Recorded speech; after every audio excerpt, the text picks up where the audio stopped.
আজকে শেষ সময় বলতে তো শেষ হয় না, আরো 2 দিন আছে। তো আমার মেয়ে জোর করে বলল যে আজকে সে আরেকটা নতুন থ্রি পিস দেখছে, টেলিভিশনে অ্যাড দেখেছে, তো ইউটিউবে। তো ওটা নিতে আসছে, সেটার দাম নাকি 23,000 টাকা। এই জন্য ওটা নিবেই নিবে। এটা বসুন্ধরাতে নিতে আসছে।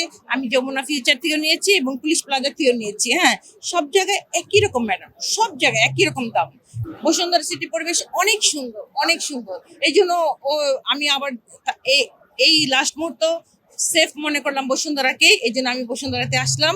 এবং এর আগেও আমি শপিং করে গেছি, আজকে সেফটি মনে করে আমি বসুন্ধরাতে আসছি। এবং আসলে একটা সুন্দর এবং অনেক বেশি মাল বসুন্ধরাতেই, এটা সত্যি কথা। পরিবেশটা, ম্যানেজমেন্টটা সবচেয়ে বেশি ভালো ম্যানেজমেন্ট। হ্যাঁ, এবং ক্রেতাদের ব্যবহার, হ্যাঁ, এরা কোনো হাইপার ব্যবহার করছে না এবং কারোর সাথে মিসবিহেভ করছে না। হ্যাঁ, ইভেন একটা জিনিস দেখার পরে ভাঁজ খুলে দেখানোর পরে বিরক্ত বোধ হচ্ছে না।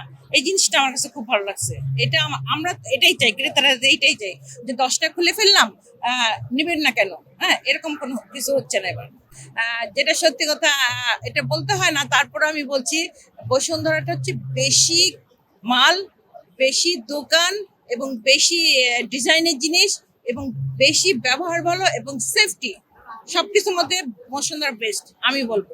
ছোটবেলার ঈদ হচ্ছে, ছোট ছিলাম, না বুঝে আনন্দ করেছি। আর বড়বেলার ঈদ সবাইকে দিয়ে, মা বাবা ভাই বোন আত্মীয় স্বজন বাচ্চাদের দিয়ে, মানে মেয়ে মেয়ে জামাইকে দিয়ে খুব আনন্দ পাচ্ছি, দিয়ে আনন্দ পাচ্ছি।